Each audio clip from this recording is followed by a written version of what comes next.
guys, Laura here from Hedgehogs Homestead. Okay, let's look over them really carefully.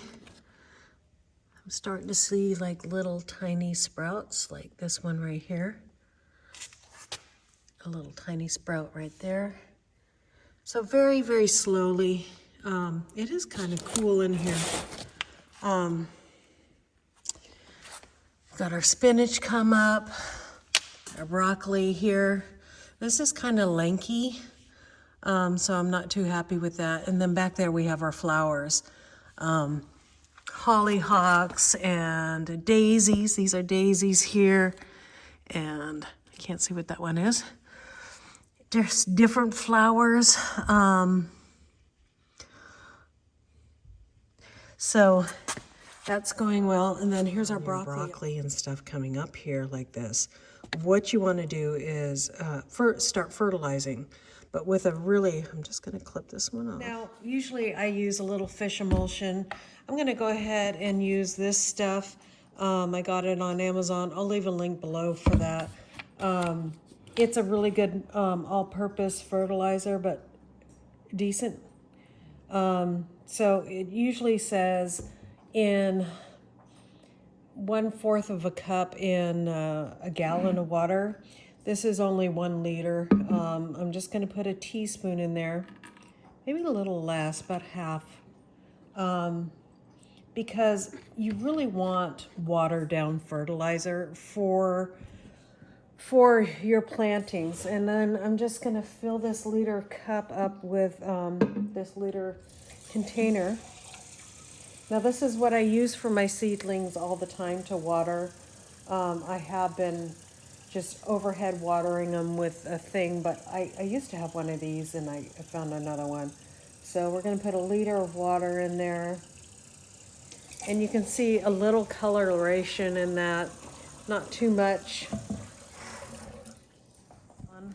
And this is it's a seedling sprayer, or it's good for spraying, you know, houseplants or whatever. First we'll do the Brussels sprouts.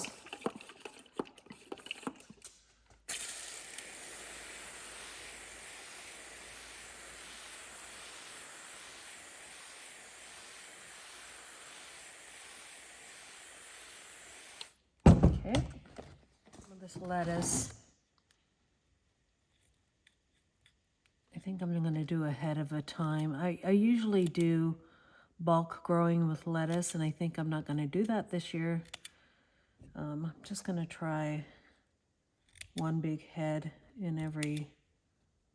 Nope, that didn't leave me any on that one. Oopsie. So, there we go. So, water those in really well with our fertilizer.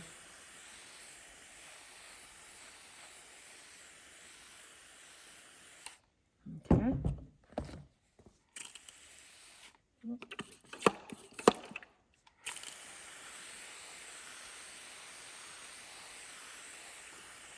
There we go. And I'm going to trim these down even a little more. I thought I had them, but I was trying to do them while I was filming last time, and it's kind of, I didn't have it in the right spot. So we're just going to cut these extra ones out of here and let the bigger ones grow. There we go. And then spray. This is broccoli.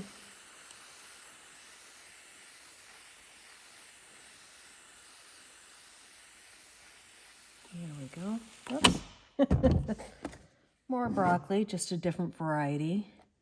Of course, I didn't write the variety name on there.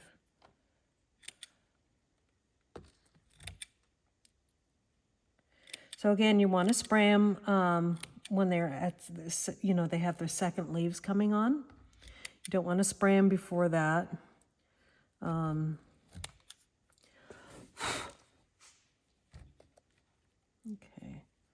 it's more than a couple in this one. I just want to give them room to grow. This one kind of needs to be in there a little deeper. they definitely need water. So it's a good time to come out here and do this.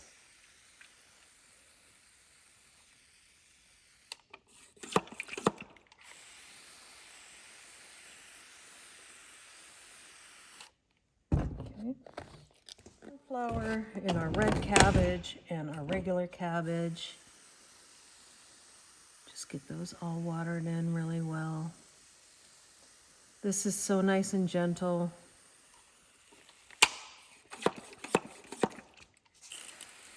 And if you don't want to get it on there with this kind of a sprayer, you can go around and not get it right on top.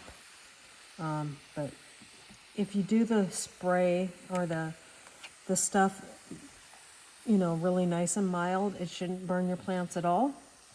So that's the good thing about this.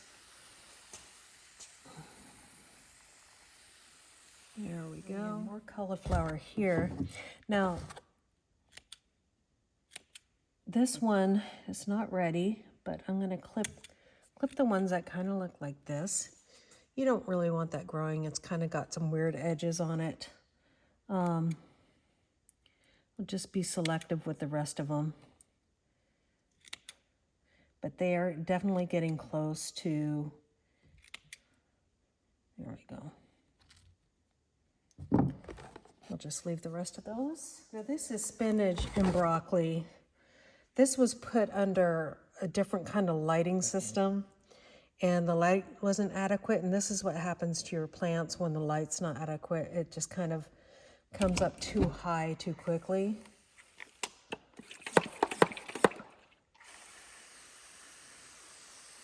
So hopefully we can remedy that.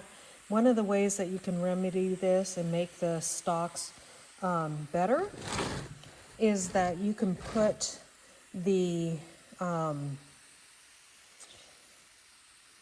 fan on it, and it should make it a little stronger, and that really helps. Couple areas that didn't germinate. This is older seed, so that's fine. So that's watered in really good. We have our hollyhocks, and this is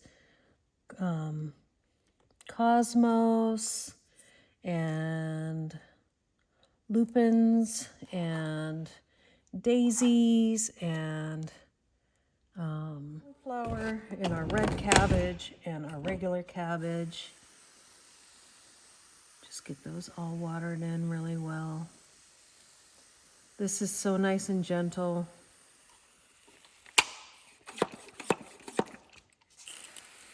And if you don't want to get it on there with this kind of a sprayer, you can go around and not get it right on top. But if you do the spray or the stuff, you know, really nice and mild, it shouldn't burn your plants at all. So that's the good thing about this. There we go. There you go. I will show you inside what's going on with my onions now. This video is kind of a montage of a couple days of videos. Actually, it's all in the same day. It's just, well, no, a couple days of videos. So don't be surprised if I look a little different. So we'll see you inside, and I'll show you those onions. One thing I noticed this morning as I was checking on my seedlings, I'm still really having poor germination on my